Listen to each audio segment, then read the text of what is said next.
되신 주를 참 사랑하고 곧 그에게 죄를 다 고합니다. 그는 해를 주신 내 예수시니 이전보다 더욱 사랑합니다. 주 날 사랑하사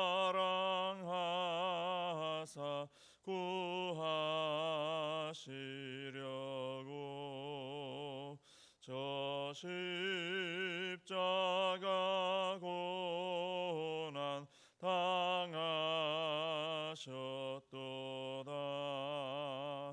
그가 시관 쓰신 내 주 배우니 이전보다 더욱 사랑합니다. 내 평생에 힘쓸 그 큰 의무는 주 예수의 덕을 늘 기림이라. 숨질 때에까지 내 할 말씀은 이전보다 더욱 사랑합니다. 그 영광의 나라 나 들어가서 그 풍성한 은혜 늘 감사하리.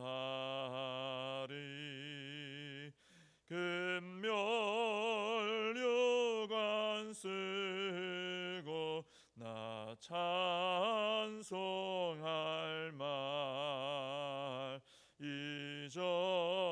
이전보다 더욱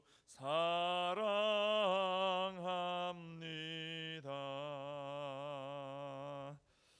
사도신경으로 신앙 고백하시겠습니다.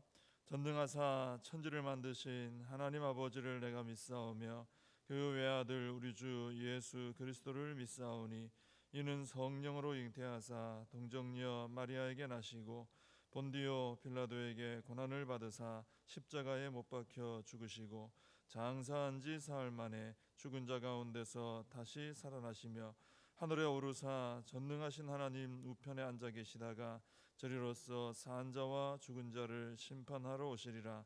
성령을 믿사오며 거룩한 공회와 성도가 서로 교통하는 것과 죄를 사하여 주시는 것과 몸이 다시 사는 것과 영원히 사는 것을 믿사옵나이다. 아멘. 스가랴서 5장입니다.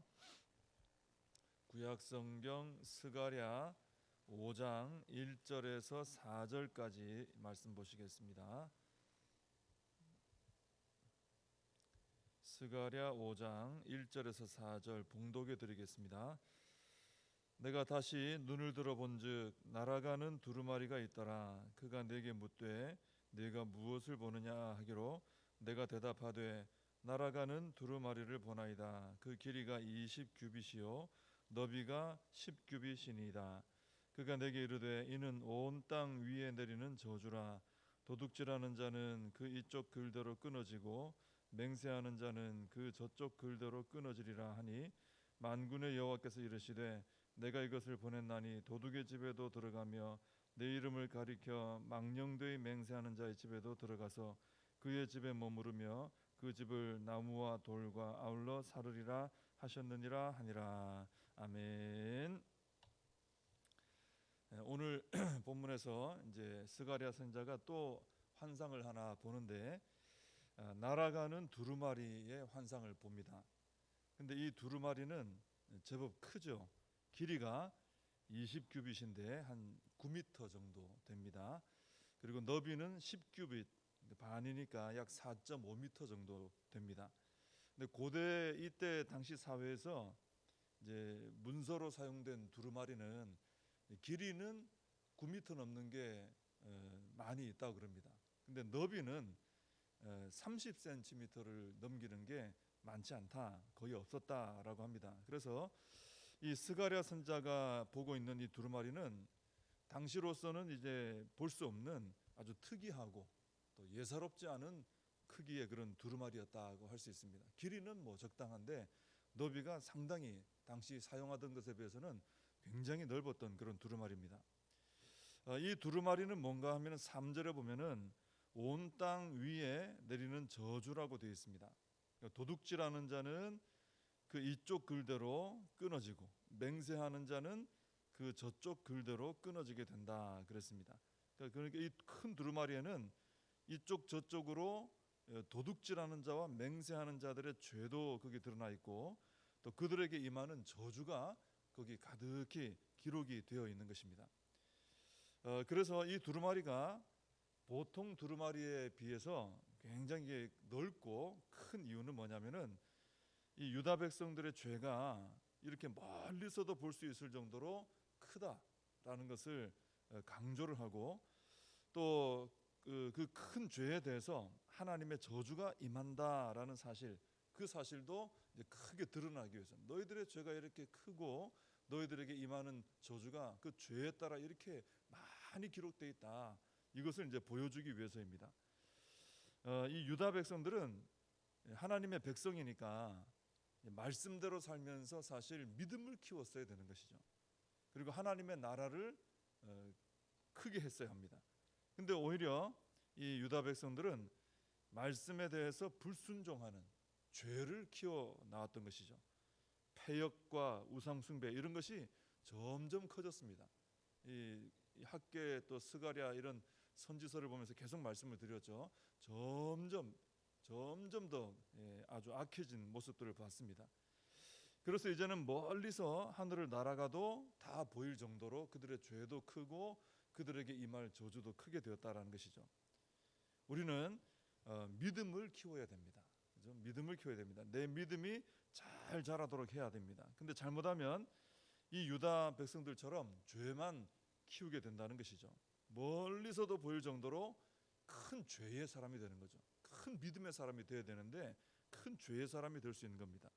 그래서 죄는 어떻게 해야 됩니까? 믿음은 키워야 되고 죄는 키우지 말고 쳐내야 되죠. 정리를 해 나가야 되는 것이죠. 그래서 회개를 하고 하나님 앞에 자백하고 우리 하나님께서 그것을 처리해 주시도록 해야 됩니다. 안 그러면은 이 죄는 그냥 가만히 고정되어 있질 않아요. 점점 커집니다. 그래서 그 죄로 인한 저주도 이제 커지는 거죠. 빽빽히 기록이 되는 거죠. 그러니까 두루마리가 자꾸 커지는 거예요. 죄에 대한 저주에 기록된 두루마리가 커지는 거죠. 그리고 죄로 덮여버리는 인생이 되고 마는 것입니다. 그래서 우리는 죄를 키우지 말고 저주의 내용을 많게 하지 말고 믿음을 키워 나가야 된다라는 것입니다.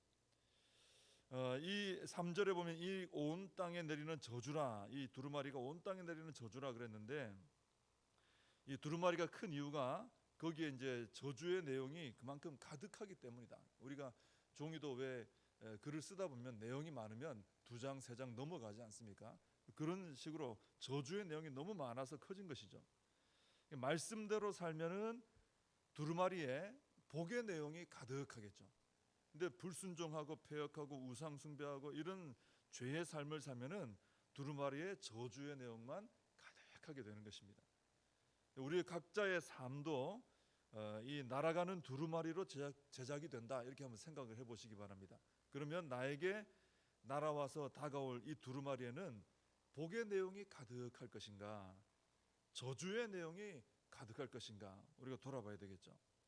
그리고 하나님께서 큰 두루마리를 준비하시되 거기에다가 저주의 내용이 아니라 복의 내용을 더 이상 기록할 수 없을 정도로 복의 내용을 가득히 써주실 수 있는 그런 삶을 우리가 살아가야 될 줄로 믿습니다.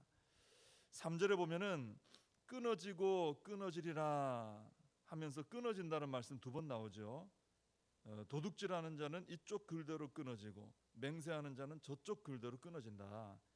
이 끊어진다는 것은 흔적도 없이 잘려나간다는 의미입니다. 아주 댕강 잘려나간다는 거죠.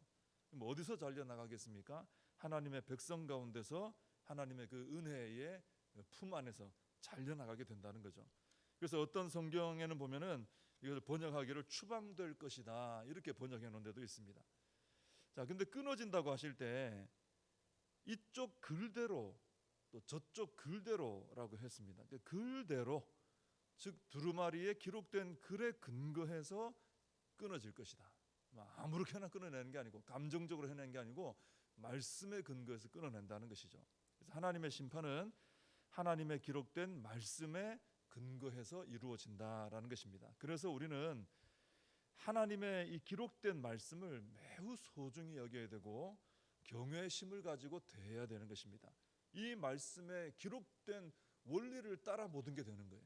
이 말씀에 기록된 대로 복의 원리를 따라 우리가 순종하며 살면요, 그대로 기록된 그대로 우리에게 복이 임하게 되어 있습니다.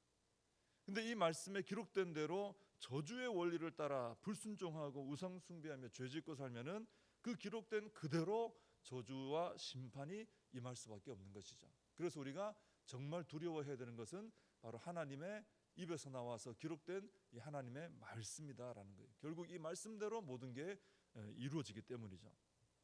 하나님의 이 말씀대로 그래서 우리는 순종하는 삶을 살아서 이 두루마리에, 우리를 향한 두루마리에 우리에게 쏟아부어 주실 복이 잔뜩 기록되고 또 기록된 말씀대로 그 복을 받아 누리는 우리가 되어야 할 줄로 믿습니다.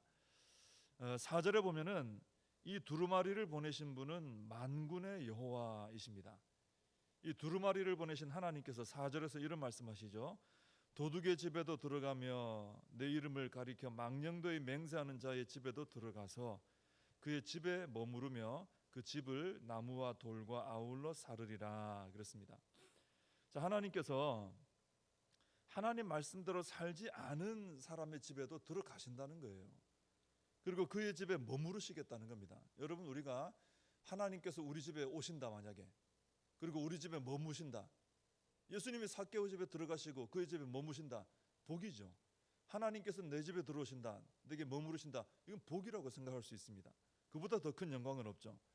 근데 하나님의 말씀대로 살지 않은 자의 집에 하나님께서 가서 머무르시면은 그 집은 나무와 돌과 아울러 불살라진다는 겁니다. 복이 되지 못하고, 마치 그 출애굽 전에 그 어린 양의 피가 발라져 있지 않았던 애굽 사람들의 집에는 죽음의 사자가 들어가서 장자를 죽인 것과 같이 되는 것이죠. 하나님께서 그래서 지금 내 심령 가운데, 지금 내 심령 가운데 오셔서 찾아오시고 머무신다면은 그것이 지금 나에게 영광이 되겠는가, 불사름이 되겠는가? 모든 사람은 이 문제를 생각해 봐야 되는 것이죠. 근데 우리는 너무나 감사하게도 어린 양의 피로 정결하게 씻어지고 우리는 의롭다함을 받았습니다. 내 의가 아니죠. 주님의 의죠. 그래서 우리가 지금은 이제 예수님 믿고 구원받은 우리는 하나님의 지성소에 들어가도 그것이 우리에게 복이 되고 영광이 되고요, 하나님께서 또 우리 심령 가운데 오셔서 좌정하셔도 그게 복이 되고 영광이 되는 것입니다. 이게 얼마나 큰 은혜고 복인지 우리가 다시 한번 생각해야 되는 거죠. 하나님이 내게 오셔도, 내가 하나님께 가서 같이 동행 동거해도 이게 복이 되는 사람이 됐다는 것, 이거 내 노력이 하나도 아니죠. 내 의가 하나도 아니죠. 오직 하나님의 은혜로 이렇게 됐다는 것, 이것을 우리가 정말 감사해야 되는 것입니다. 그러나 아니란 마음을 또 품어서는 안 되겠습니다. 왜냐하면 이 유다 백성들을 우리는 기억해야 되기 때문이죠. 이들도 택함 받은 백성들인데 오랜 패역과 우상 숭배로 인해서 이제 어떻게 된 겁니까? 하나님께서 오셔서 머무르시면 불태워질 집들이 되고 말았어요. 원래는 안 그랬습니다. 오랜 이 패역을 통해 그렇게 돼버린 거죠. 그래서 우리는 구원받은 자로서 하나님의 지성소로 들어가도 복이 되고 하나님이 오셔서 좌정하셔도 복이 되는 이런 사람이 됐다는 걸 감사하면서 우리는 날마다 예수 그리스도로 옷 입고 빛의 자녀로서 말씀을 따라 거룩한 순종의 삶을 살아가야 할 줄로 믿습니다. 함께 기도하겠습니다. 하나님 아버지, 우리의 인생이 하나님의 말씀을 따라 순종하며 살아가는 하루하루의 삶이 되게 하여 주셔서 두루마리에 하나님께서 기록된 말씀대로 쌓아주실, 부어주실 복이 가득히 기록되는 저희들의 삶이 되게 하여 주시옵소서. 하나님 아버지, 하나님 아버지, 저희들이 마음껏 하나님의 지성소로 나아갈 수 있고 하나님께서 우리의 마음 심령 가운데 오셔서 좌정하셔도 하나님과의 동행과 동거가 있을 때마다 그것이 복이 되는 인생이 되었다는 것, 이것이 하나님의 전적인 은혜인 줄로 믿습니다. 하나님, 이 사실로 인해 감사하며 우리 하나님을 위해서 살아갈 수 있게 해주시고 또 주의하여서 유다 백성들 보면서 주의하여서 내 삶이 이렇게 하나님 앞에 말씀대로 순종하여서 하나님의 복이 임하는 삶이 될 수 있도록 날마다 거룩한 삶을 살아가게 하여 주시옵소서. 예수님의 이름으로 기도하옵나이다. 아멘.